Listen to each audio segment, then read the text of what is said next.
Welcome back. Very special guest with us today, a photojournalist, longtime photojournalist here at Fox 9, Seraj Sarim. How many years have you been here? Close to 15. Wow. And what the great thing about Seraj is that you get to go cool places because, I mean, sometimes not so cool places. But, depends on a day. Right. But sometimes you get to go places and I get to see sometimes the video that you get that never hits air. And like your Instagram, I mean, you have the most incredible visuals.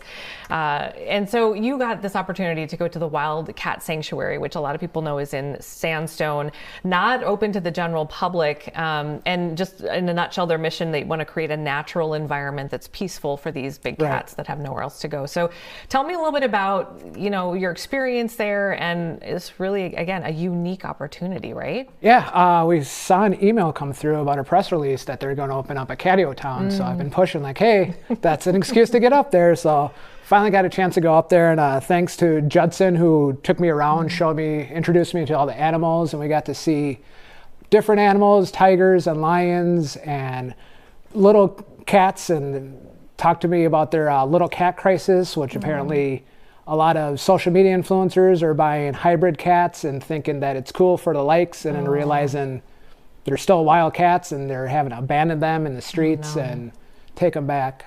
That's so sad. We're looking at some of the video that you got, and again, you got to get really up close and personal, and he took you out on a golf cart or something? Yeah, took a golf cart. We drove around the property and saw all kinds of animals, and got to learn what tiger chuffing is. Oh, okay. I think we have a soundbite on this. Can we go to that soundbite? And I think, is it Judson? Judson. Yeah. Judson, he explains what tiger chuffing is. Let's take a listen.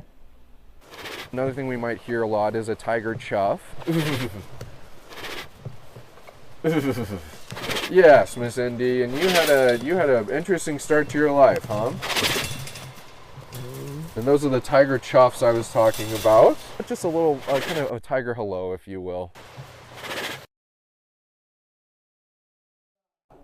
Indy, and she was for sale on Facebook Marketplace, believe it or not. Wow. Somebody thought it'd be a great idea to put her in a little kennel in a closet and put her for sale for $25,000 on Facebook Marketplace. You're kidding. Yeah. Wow. I pulled some stats here, and there were some things that were really shocking to me.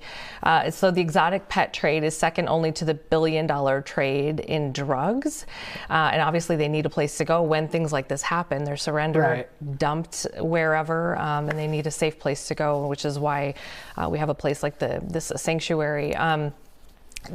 You got to hear about a lot of different stories. That's the one that you heard. But when you came back from the story, you were telling producer Amber and myself some of the backstories of some of these cats and how they got there. There's 3 tigers, lions after the war broke out in Ukraine. You don't think about what happens to people's backyard. It's legal in Europe to breed and sell big cats. So there's private owners that have big cats in their backyard, and then you don't think war breaks out. What do you do with a lion? So they found 3 lion cubs in a duffel bag at a train station. Wow. Yeah, and then they had to coordinate how to rescue them, get them to Poland, and then got them to a Poland zoo, and then try to figure out how to get from Sandstone to Poland to bring them back here and give them a nice happy life here. That's incredible that they would come from even around the world like that. I was reading one statistic that said something about, I think it's there are more tigers in backyards, in United States backyards, than there are in all of the zoos combined. And that, I mean, I guess I didn't realize just how, of course we had Tiger King come out on Netflix several years ago, and a lot of people gained some insight into it, even though the angle on that was a little bit different. But you did learn. I think a lot of federal regulations passed because of Tiger King, so that helped put a curb to the big cat problem. But now the small cat problem is it's state by state regulations, so it could be legal in one state and illegal in another state. There's no federal regulations on the small cats. Oh, and yeah, when they crack down, it's a good thing, but also then people have nowhere to go with their animals because they have to try to obey the law wherever they live. I know you're just a cat lover in general, right? An animal like lover. Animals, so right? Yeah, so this was really sweet that you had a chance to have this opportunity. What was that like for you, just as a photojournalist, also as a person who loves animals? I can't imagine. It's always cool to look into a tiger's eyes and to get a chance to get up close and get in the same vicinity as a tiger or a lion and have them look at you and share a moment with that's pretty special. It's really sweet. I think we have one more soundbite from the interviews that you did there. Do you know what this one is? Yeah, just a little quick backstory of a few different of the animals that are there. Perfect. Okay, let's take a listen, Ryan. Thanks.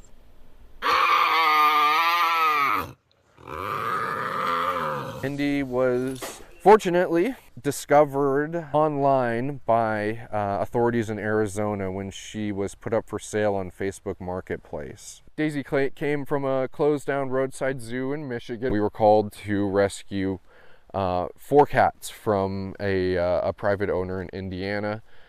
This individual was breeding them. It was 2 lions, 2 tigers. They were breeding them, selling them on the internet. Miraculously, 2 years ago, 3 of the 4 cats here in this Ukraine Pride family were discovered in a duffel bag in a train station.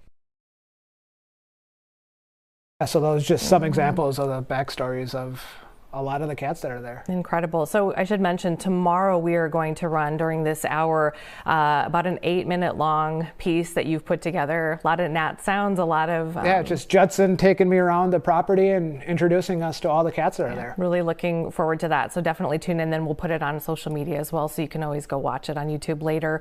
Really quickly, just with the few seconds we have left, Catio Town, is that opening today, and what is it? Yeah, so it's basically they're trying to take the cats from being outside and giving them space inside, a hybrid of inside and outside, and then each room has a theme, and there's like a Barbie room, there's an under the sea room, so the cats can hang out there, and I think the goal is to put webcams there so you can kind of tune in and see what the cats are doing as they're hanging out. That would be amazing. Right? That would be a great way to spend an afternoon with that in the background. All right, Seraj Sarim, thank you so much for being here.